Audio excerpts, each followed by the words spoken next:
Okay, so the ring and the rubble, here's the bottom line, folks. The bottom line is change is going to happen to us all. At some point, we're all going to go through a change we didn't ask for, we didn't want, but here it is, and it's going to take some of the plans we've made in life and reduce them to a pile of rubble.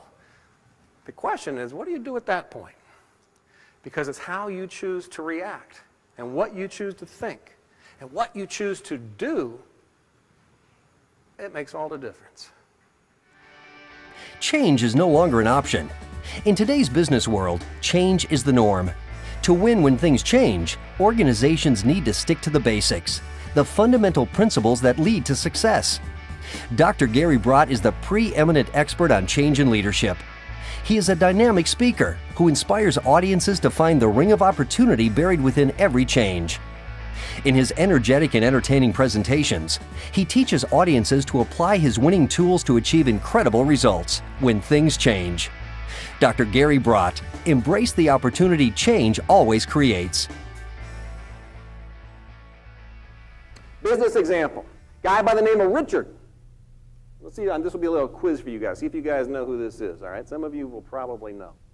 Guy by the name of Richard, young entrepreneur. Like many of you, started up his own business. He's very successful. His business, though, was selling high-end electronics, TVs, stereos, stuff like that. And he's got about 8 or 9 stores in the upper Midwest, doing great. And then we talked about, when Mike introduced me, talked about who moved my cheese and how your cheese gets moved. Bam! His cheese gets moved in a period of about 5 or 10 minutes. He goes from 8 or 9 stores, highly successful, to nearly being wiped out in about 5 or 10 minutes. Anybody guess what happened? Tornado. Tornado comes through his town, wipes out his largest, most profitable store, does a lot of damage to the rest of his inventory, damages his warehouse, the whole 9 yards. All right, this guy Richard now, he's in big trouble, right?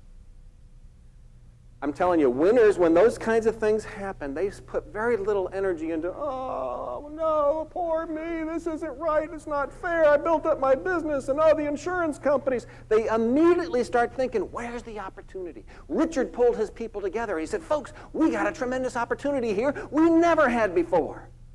They're like, what are you, nuts? What's our opportunity? Richard goes, we can have a tornado sale. They go, what's a tornado sale, Richard? He said, a tornado sale is we take all of our damaged inventory, we fix it up as best we can, we discount it because it's somewhat damaged from the tornado, we open up our warehouses, we let people walk through our warehouses, we make it safe, but we let them pick some of the damaged but discounted inventory off the shelves. He goes, we could never do this before, but the tornado has afforded us this opportunity. Leading change also means you take risks. This was a risk to have this kind of sale, so he took his entire advertising budget for the rest of the year and put it into tornado sale, plastered all over town. Okay, the day of the sale comes. He looks out in his parking lot. What do you think he sees? I always have a few pessimists I've had, and they yell out, rain.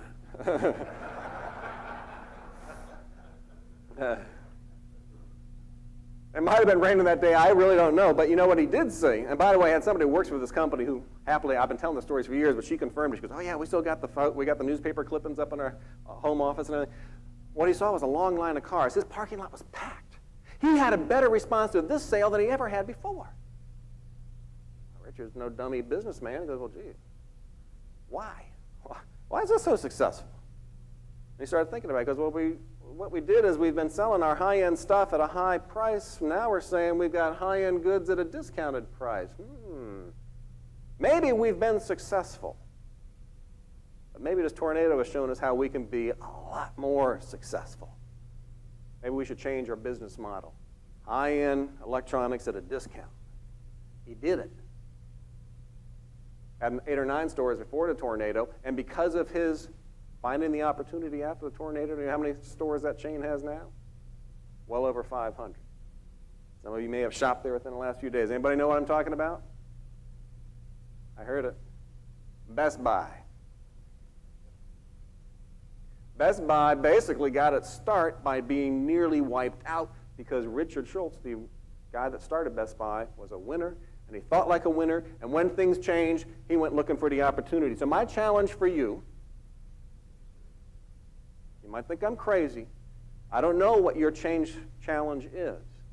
But my challenge is I'm telling you, there's opportunity there if you're willing to look for it. I don't know what it is, but you got to be willing to go look for it.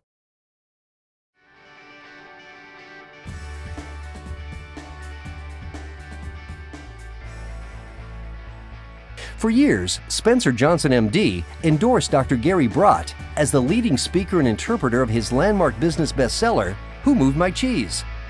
Now, McGraw-Hill has published Dr. Bradt's The Ring in the Rubble, an inspirational and practical business book filled with tools on how to lead yourself and others through change.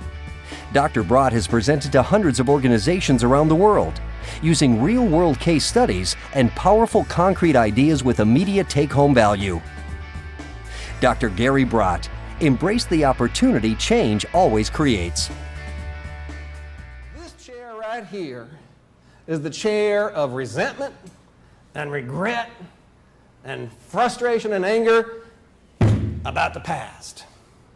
This chair right here is worries and fear about the future. Or maybe some of the people working with you, or maybe you, look like this on a daily basis. Oh, man. You know, this guy comes in, old Phil, he's coming into your store. Here comes old Phil again. You say, Phil, why are things so bad for you? And he goes, I don't know. I guess if only my dad hadn't been an alcoholic, you know, I could have been something.